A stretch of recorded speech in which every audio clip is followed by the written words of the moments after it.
All right, The so Photoshop. this is I just need a quick photo. I'm out of my element today, so we're just going to use this one quickly because it has Malik Beasley and Jared Vanderbilt. Supposedly, Landry Fields has been given the green light when he took over the basketball operations for the Hawks to trade John Collins.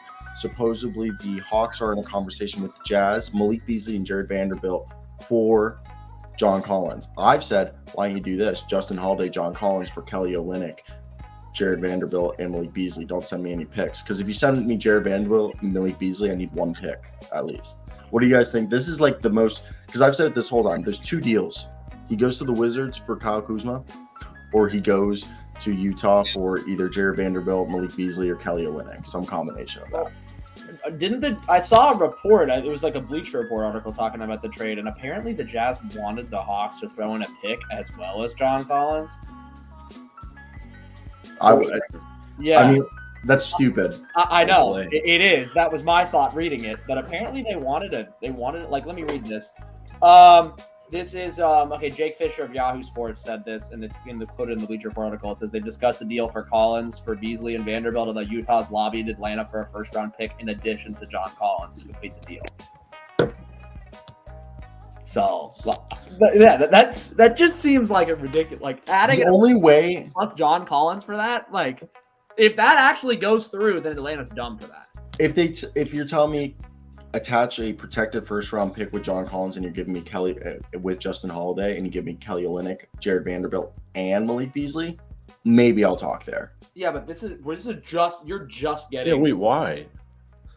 Because that's just Danny Ainge. He's trying to, because there's two types of people. There's two types of people in this world. You either realize that John Collins is underutilized and being misutilized, and that he would be like way more valuable, like playing next to like Lowry Markkanen or even like Karl Anthony Towns or even Kristaps Porzingis, and you realize that Trae Young and like John Collins, like it just doesn't work there. And then the other half goes, oh, John Collins is ass because you're playing next to Trae Young. You should be like going off, like he's got more. You know what I mean? Like there's two views. Like one person looks and sees like, oh, he's not a fit anymore in Atlanta, and then other people are like, oh, he's just bad. Those are like the two viewpoints. I don't know why for John Collins. There's no in between. I mean, yeah, you either like him or you don't. I mean, if I was the Hawks, I would ask for Kelly Olynyk, Jared Vanderbilt, Malik Beasley, Jordan Clarkson, and Rudy Gay, and 5 first-round picks. Somebody's gonna think you're serious. But that's how good I think John Collins is. He's a top 5 He's a top 5 power forward in the league when he's utilized properly.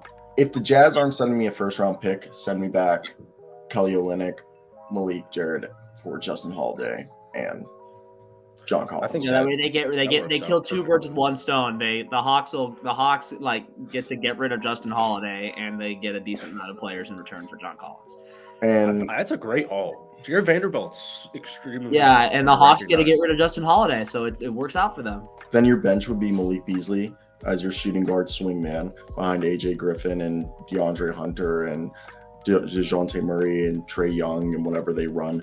And then you'd have a bench. Your backup point guard's Bogdan. Your two wings are AJ Griffin and Malik. Your backup power forward's Jared Vanderbilt, and your backup center's Onyeka when Clint's healthy. And until Clint gets healthy, Onyeka starts. Jared Vanderbilt's a backup center with Derek Favors if they keep Derek Favors for this full season. And then your backup power forward interns Jalen Johnson. Oh yeah, Georgia Tech guy. Yeah, I think they will keep Derek Favors. I don't know why they wouldn't. I mean, like, there's no point in keeping. Like, there's no point in signing him like they did just to not keep him for the full season. So, I think they gave him a 10-day just to see how in shape he is. I mean, I think they're going to keep him for the full season. I mean, there would be no point not to. Just get him on a minimum. I mean, he can help you. So if Collins doesn't get traded from the Hawks, do you think I kind of imagine Bogdy's gone? Nah, because Bogdy shoots. It's just that, like, John Collins, I feel like at this point he's a detriment to the locker room. And the other thing is the fact that you have a guy like this team needs more shooting. You can't get rid of Bogdan, who's like one of your two shooters off the bench. All you have off the bench is AJ Griffin and Bogdan. You can't get rid of that. And Bogdan's also your backup point guard.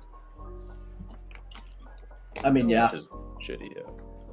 So because the Holiday Bros failed. Yeah.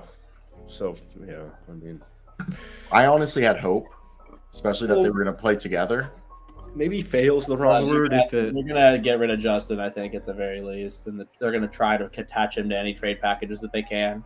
Well, it's just like Justin's broken. Justin was on fire on the Indiana Pacers last year, and then as soon as he got traded to Sacramento, he's never had that shot again. And like Justin Holiday, even on the Chicago Bulls, was it where he broke out as that like role player? We did have. Well, he was a starter for us in our. You can be a role. Was that Justin or Aaron? Justin. That is Aaron was on the Justin, yeah. Pacers, and then he went to the Suns. Yeah. Yeah, Justin was nice, but I mean, Bulls, I couldn't remember. we needed a little bit more than Justin Holiday. I just think at this point, what would you do if you? I think you got to trade John Collins as much as I like him. I just think at this point, I mean, at this point, the relationship is soured between him and Atlanta, and like what I mean, he said he doesn't care where he plays. He just wants to, like. I mean, he's been super modest about this. Yeah, like he just said he doesn't care where he plays, whether he just wants to play ball. He just wants to play ball. So like he doesn't care if he gets traded or not. But at the end of the day, like I think the relationship is sour, and I think you have to get rid of him. They're not using him really correctly, and his numbers and his efficiency hasn't necessarily gone down too much. It's just more that his shooting attempts have gone down. Like he's still like, what is he, a 35% 3-point shooter around there? Like that's what he is for his career.